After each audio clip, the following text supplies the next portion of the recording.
সবাইকে শুভেচ্ছা, স্বাগত প্রথম আলোর নিয়মিত আয়োজন একেএস বার্তা সংক্ষেপে। সঙ্গে আছে আমি আব্দুল্লাল হুসাইন। জানিয়ে দিচ্ছি আজকের গুরুত্বপূর্ণ খবরগুলো। মহান শহীদ দিবস ও আন্তর্জাতিক মাতৃভাষা দিবসের অনুষ্ঠান ঘিরে কোনো নিরাপত্তা শঙ্কা নেই বলে জানিয়েছেন ঢাকা মহানগর পুলিশ কমিশনার শেখ মোহাম্মদ সাজ্জাদ আলী।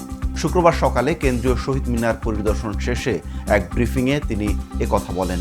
শনিবার মহান শহীদ দিবস ও আন্তর্জাতিক মাতৃভাষা দিবস। ডিএমপি কমিশনার জানান, আজ শুক্রবার দিবাগত রাতে ২১-এর প্রথম প্রহরে কেন্দ্রীয় শহীদ মিনারে শ্রদ্ধা নিবেদন করবেন রাষ্ট্রপতি ও প্রধানমন্ত্রী। এরপর রাত ১২টা ৪০ দিকে সাধারণের জন্য তা উন্মুক্ত করে দেওয়া হবে। এদিকে শহীদ মিনার পরিদর্শন করে র্যাবের মহাপরিচালক হুঁশিয়ারি দিয়ে বলেছেন, আন্দোলনের নামে আর জনগণকে জিম্মি করে কোনো কাজ হতে দেওয়া হবে না। রমজানের প্রথম শুক্রবারে ছুটির দিনে অনেকে কিনেছেন পুরো সপ্তাহের বাজার ও ইফতার সামগ্রী।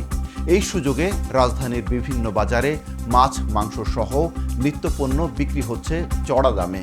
সোনালী মুরগি, গরুর মাংস, মাছের দাম সপ্তাহের ব্যবধানে বেড়েছে ২০ থেকে ৫০ টাকা পর্যন্ত। ইফতারের খাবারের মধ্যে বেগুন বিক্রি হচ্ছে ৭০ থেকে ১২০ টাকায়, একই দামে বিক্রি হচ্ছে শসাও। লেবু প্রতিহালি বিক্রি হচ্ছে ৮০ থেকে ১২০ টাকায়। আর সোনালী মুরগির দাম কেজিতে ৩০০ থেকে ৩৪০ টাকা, ব্রয়লার মুরগি ২০০ থেকে ২১০ টাকা এবং লেয়ার মুরগি ৩৩০ টাকা। এদিকে গরুর মাংস বিক্রি হচ্ছে কেজিতে ৮০০ থেকে ৮৫০ টাকা দরে।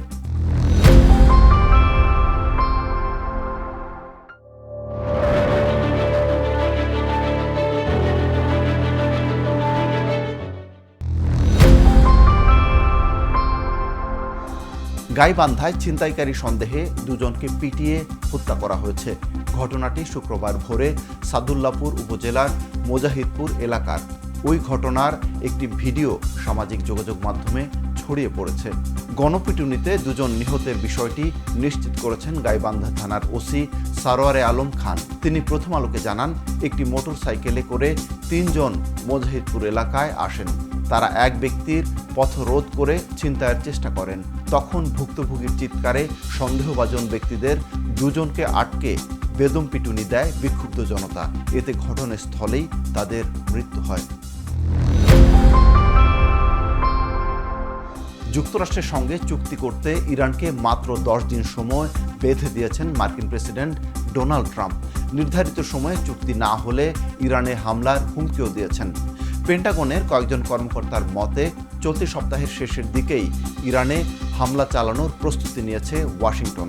ট্রাম্প অবশ্য বারবার বলেছেন, তেহরানকে পরমাণু কর্মসূচি বন্ধ করতে হবে, ইউরেনিয়ামও সমৃদ্ধ করতে দেওয়া হবে না। তবে হামলা কিভাবে হবে তা নিয়ে তিনি সরাসরি কিছু বলেননি। বর্তমানে মধ্যপ্রাচ্যে রয়েছে যুক্তরাষ্ট্রের ২টি বিমানবাহী রণতরী। এদিকে ইরানে হামলা চালানো হলে মধ্যপ্রাচ্যে থাকা যুক্তরাষ্ট্রের সবকটি ঘাঁটিতে পাল্টা হামলা চালানোর হুমকি দিয়েছে ইরান। জাতিসংঘের মহাসচিবের কাছে পাঠানো চিঠিতে এ হুঁশিয়ারি দিয়েছেন ইরানের স্থায়ী দূত। ২০২৬ বিশ্বকাপের ঠিক আগে ব্রাজিল জাতীয় ফুটবল দল ইতালিয়ান কোচ কার্লো আনচেলোত্তিকে রেখে দিতে চাইছে। আনচেলোত্তিও নতুন চুক্তিতে সই করতে প্রস্তুত। চুক্তির শর্তে তাকে ২০৩০ বিশ্বকাপ পর্যন্ত দায়িত্বে রাখার কথা উল্লেখ রয়েছে। দক্ষিণ আমেরিকার গণমাধ্যম বলছে, ৬৬ বছর বয়সী এই কোচ মৌখিকভাবে ব্রাজিল ফুটবল কনফেডারেশনের সঙ্গে সমঝোতায় পৌঁছেছেন। কয়েকদিনের মধ্যেই নতুন চুক্তি সই হতে পারে। শেষ করছি আজকের একেএস বার্তা সংক্ষেপ। প্রথম আলোর প্রতিদিনের এই আয়োজন দেখুন প্রথমআলো.com সহ আমাদের ফেসবুক পেজ ও ইউটিউব চ্যানেলে। ধন্যবাদ এতক্ষণ সঙ্গে থাকার জন্য।